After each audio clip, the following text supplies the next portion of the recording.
Investigations, Chris? Hello, Detective Raymond. This is Chris. Romeo, Gaither. Yes, thank you. I finally get to talk to you. I appreciate you calling me back. Let me get my notebook here.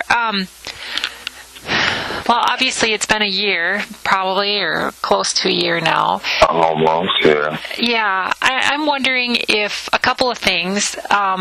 Did you know any of the doctors that Prince had seen while he was here at all? Here? Yeah, I talked to Theo London. He had just told me that there were sometimes that Prince had a doctor that was from Minneapolis that would sometimes fly out to concerts and things, but nobody can recall his name. Oh man, yeah, that would be his doctor. The other doctor he saw before he passed was Kirk Doctor. The one that he saw, what? The one he saw before he passed. Oh, was yes, Kirk's doctor. Kirk's doctor. Yep, we know about him, Dr. Schoenberg. But there was supposedly a different one that would come out to concerts, and I was told to ask. Whenever he would need like doctors to come out to concerts, they would find somebody. It wouldn't be the same person. It would be like somebody different, whoever's in that area. Then they make them sign a agreement saying a non-disclosure, saying you won't say you treated him or anything like that. Oh. But it was never usually the same person because we were all over the place. Okay, so there wasn't then. I was trying to get maybe I was getting some conflicting information that he had like a regular doctor. And if he had a doctor come out, it would probably be for like a B12 shot, something like that. Like where he wasn't feeling well, he might want to get like a B12 shot to give him some energy before concert so he could do the show. But it wasn't just like he didn't have a regular doctor just come out, and be like, oh, I have an issue, Okay. Was Phaedra the person that would set those appointments up if he did need something, or who would set those up? It would either be Phaedra or the manager. When Theo was there, it was Theo. Phaedra would do it as well sometimes. He'll ask her too because she was in charge of the money part.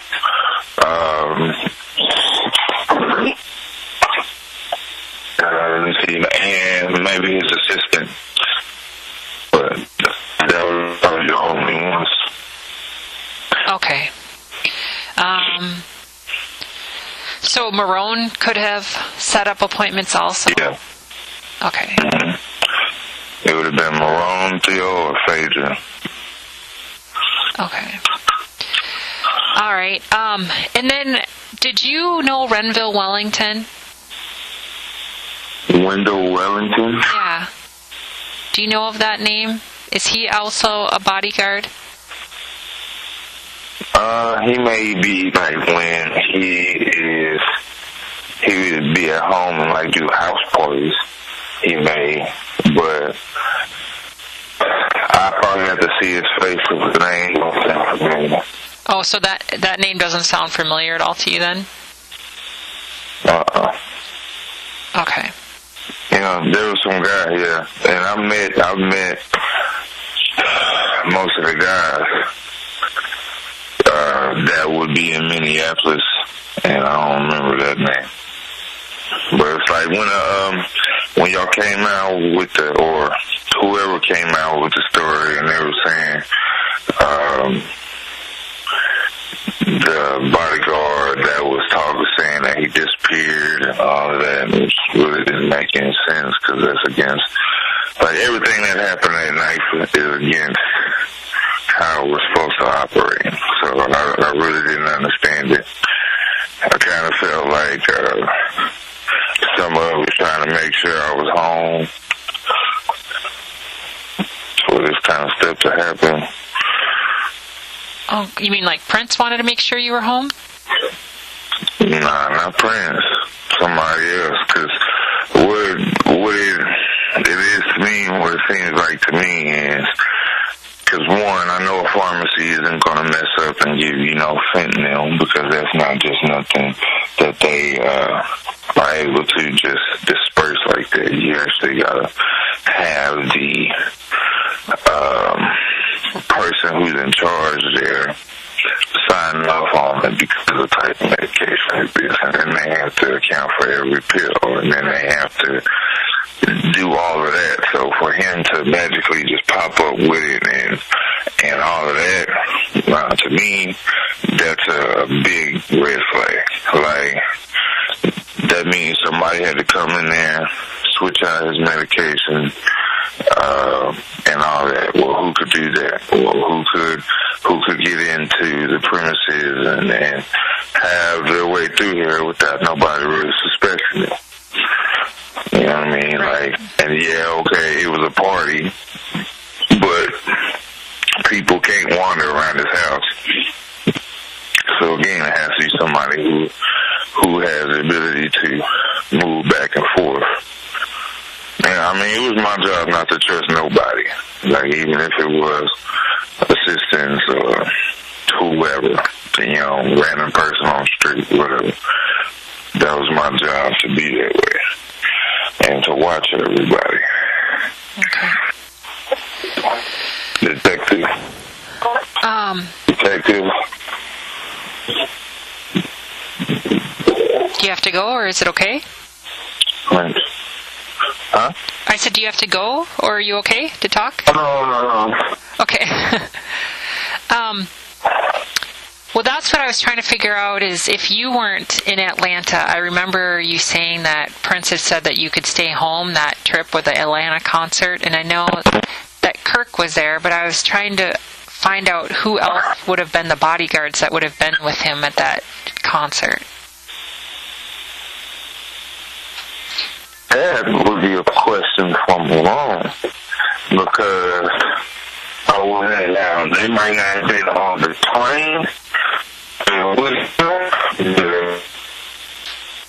Oh, Chris or Romeo, you're breaking up. I can't hear you. Are you there? Yeah, I'm here. I'm gonna hang up and I'm gonna call you back because it's taking like this minute. Okay, sounds good. Thanks. All right.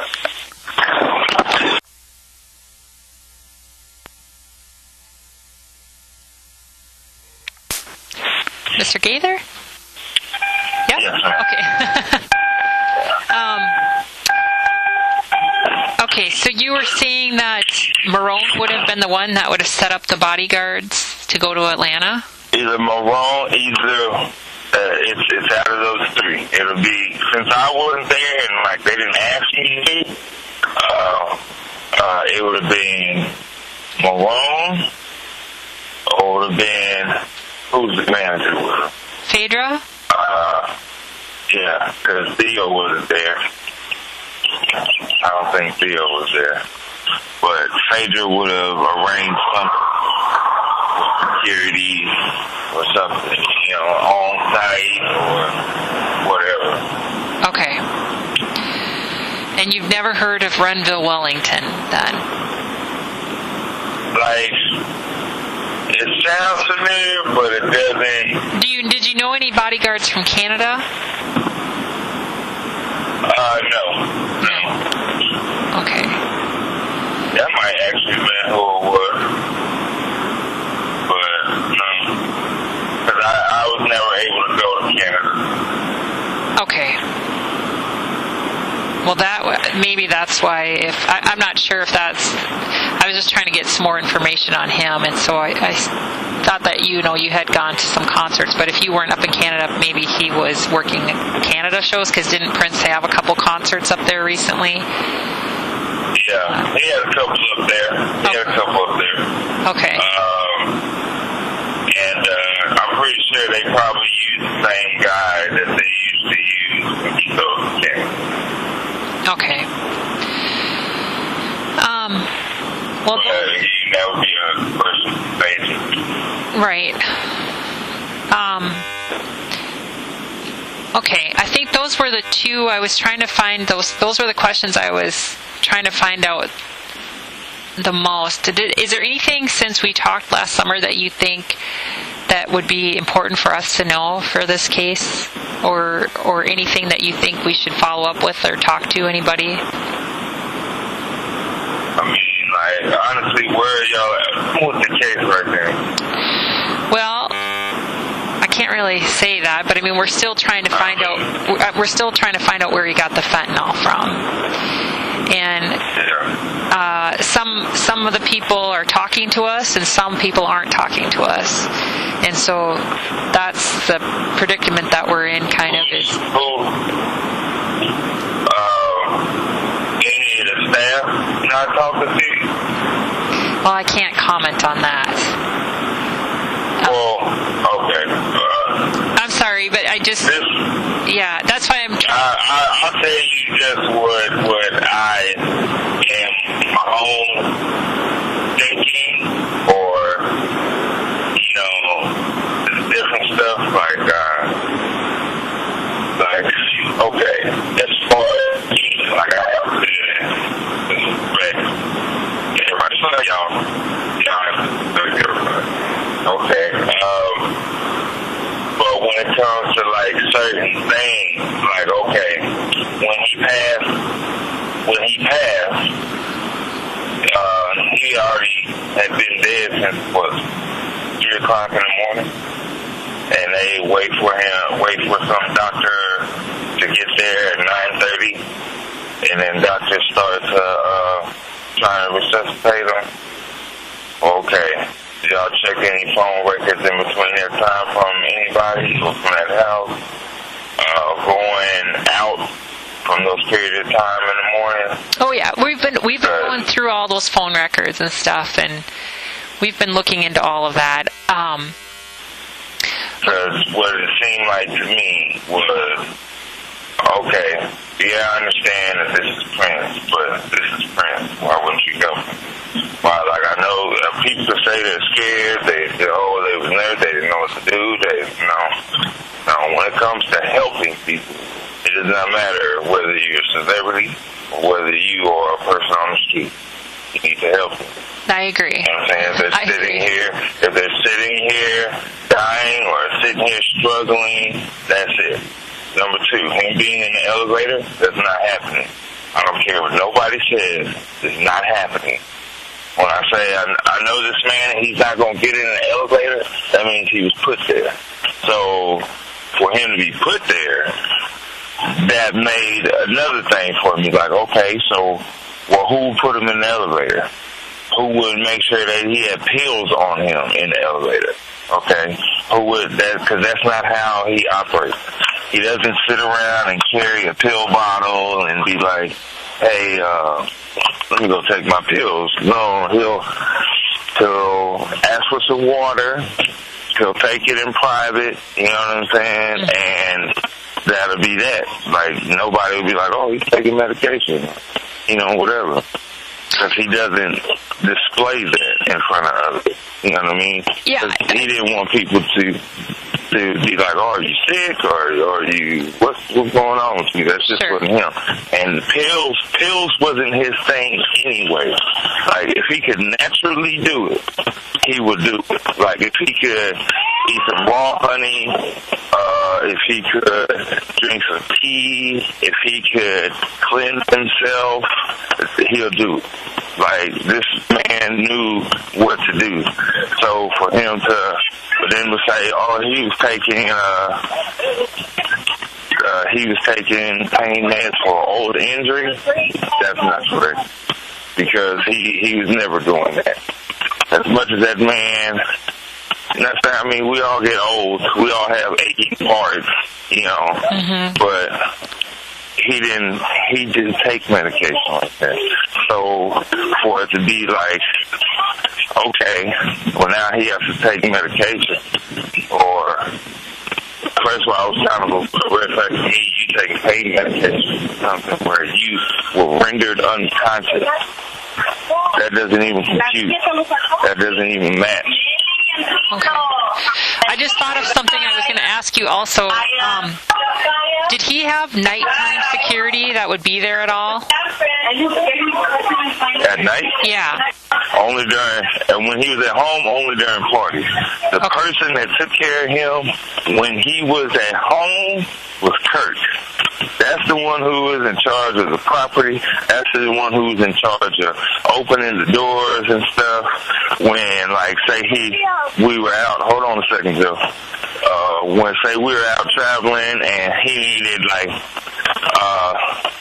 the horns or the rest of the band to practice for an upcoming show, he would fly him out there, and, you know, Kirk would let him in. They practice, rehearse, and all of that. Okay. Did Kirk have a nephew at all that worked there at all that you know of?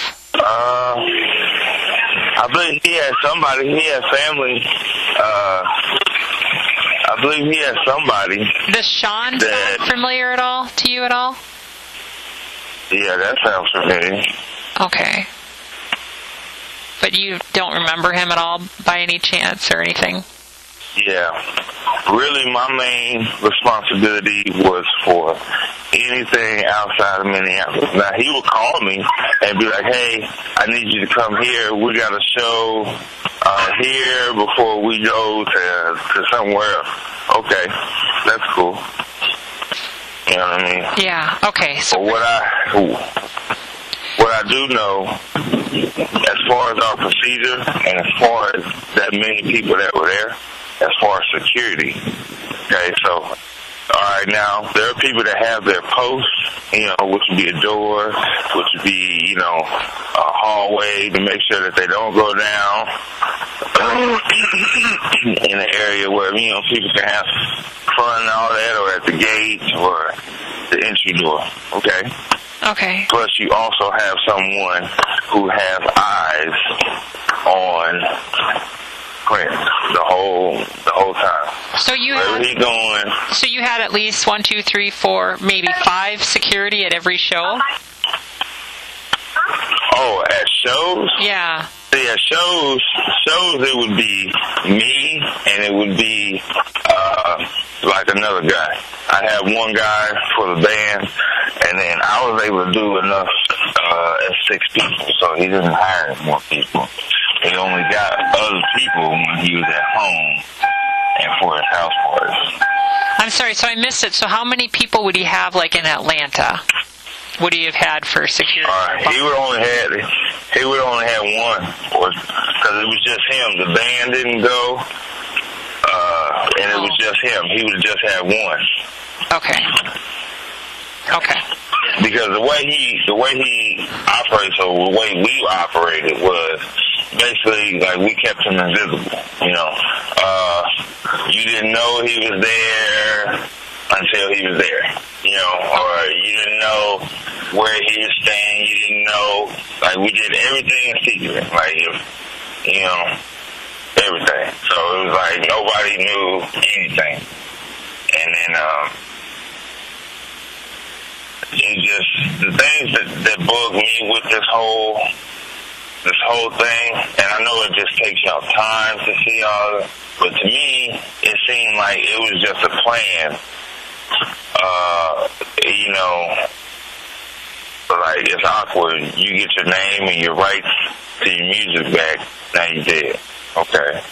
You sit up here, and Prince has never been scared. Like, never, like, I'm not saying that he's not human and he doesn't have fears of things, but, or he didn't. But when it came to, for his name, for his music, for him as a person, for the rights of people, you know what I mean? Like, he wasn't scared to fight for that. So it was like, for this to come out, and then he'd be like, you know, right before all of that, he did say before, he's like, you know, you think you're safe, and you know, people just try and get you. And this was before he even made that whole little post, you know, a couple of days before. Yeah. and it's just like, I know my boss, he always take care of business. But he never, all the stuff that his sister came out and said, tried to say, oh, he was a user, he's an addict, he's all of that. It was funny because he wasn't even sitting up here talking to us. And the whole time he was a user? Yeah. Oh, I didn't hear any of that at all. Or she never said that to us at all.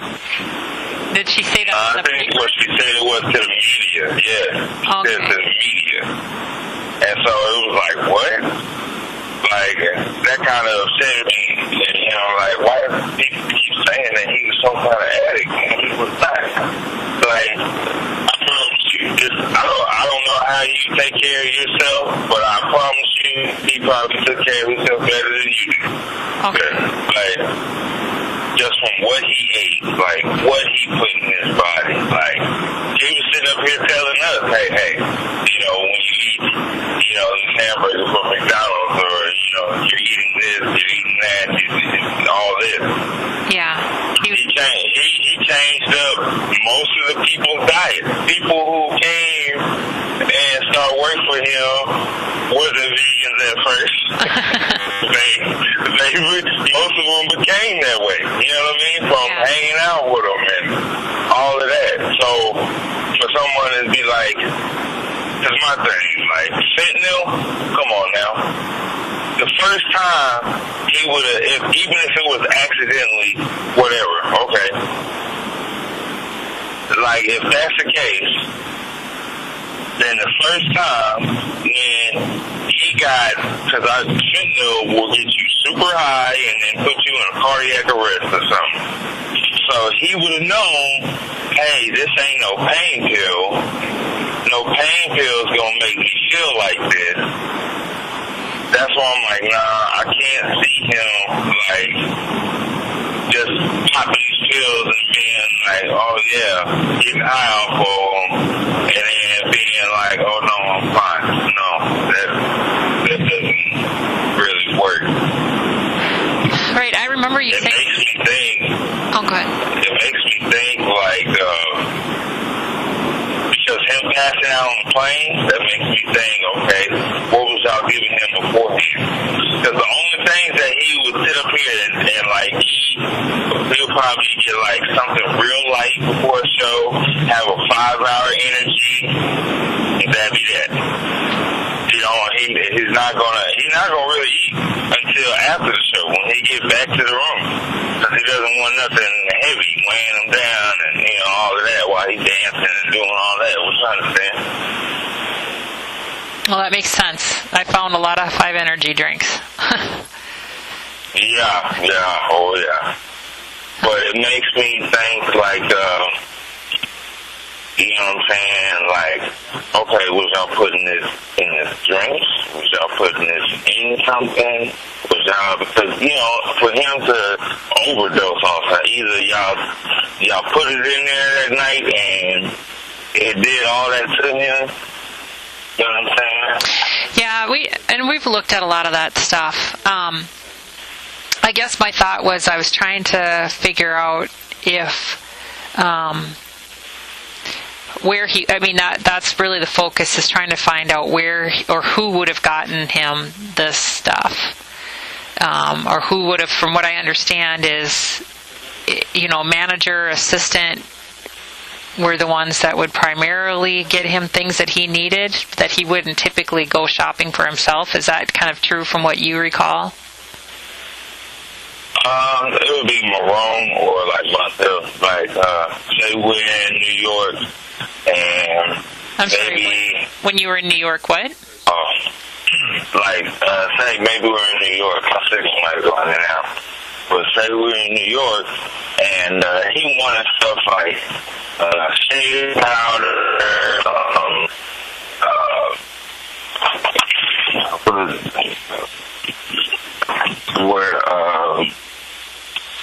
he might want some shaving powder. He might want a fleet, which is stuff you cleanse yourself. You know what I'm saying, toothbrush, stuff like that. That's what he was sending me to go get, you know, hair products, stuff like that. Like, it wouldn't really be like, you know, he never grocery shop or nothing like, well, no, he never grocery shop or nothing. He just would, like, get, you know, something he needed in that town and then just leave it. Okay. So sometimes the bodyguards would get him some things, but for the most part it would be assistance as well. Yeah. Okay. Come on, buddy. Well, I appreciate you talking to me. If I have any other questions, is it fine if I call you again if there's something else comes up during this and I have a question? You can call me anytime. Okay. Well, I appreciate it. I didn't know him, so it helps to have some insight on how things were run. But those are my main questions about is if you recalled if there was a Minneapolis doctor that he went to specifically, but you don't recall anything. So. No, he did have a doctor, and the person to ask on that would be Favorite, because she would have the record of paying him. The doctor. She would have, like, you know what I'm saying? So she was accountable for all the money, so she would have that. All right, Mr. Gaither, I appreciate your time so much, and like I said, if I have more questions, I will give you a call back, so... Okay. Thank you very much for your insight. I appreciate it. You have a great day. You too, Detective. All right, thank you. Bye-bye.